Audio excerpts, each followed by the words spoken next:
So ഞാൻ ഒരു side complete ചെയ്തിട്ടുണ്ട്. ഡിഫറൻസ് മനസ്സിലാവുന്നില്ല. ഇന്നത്തെ വീഡിയോയിൽ നമുക്ക് ഹെയർ ക്രിമ്പ് ചെയ്യുന്നത് എങ്ങനെയാണെന്ന് നോക്കാം. ഹെയർ സ്റ്റൈൽ ചെയ്യുന്നതിന് മുന്നേ ഹെയർ ഒന്ന് പ്രിപ്പയർ ചെയ്യുന്നതിനാണ് നമ്മൾ ഹെയർ ക്രിമ്പിംഗ് എന്ന് പറയുന്നത്.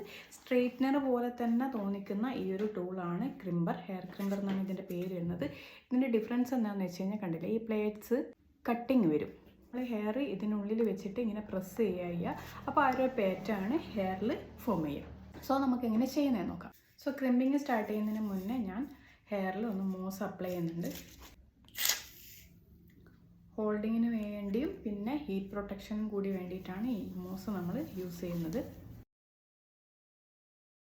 അപ്പോൾ ഞാൻ സ്റ്റാർട്ട് ചെയ്യാണ്. ഇവിടെ ഓൺ ചെയ്തിട്ടുണ്ട്. ചെറിയ ചെറിയ സെക്ഷൻസ് എടുക്കുക. എന്നിട്ട് നന്നായിട്ട് പ്രസ് ചെയ്യുക. രണ്ട് കൈ യൂസ് ചെയ്തിട്ട് നന്നായിട്ട് പ്രസ് ചെയ്യുക.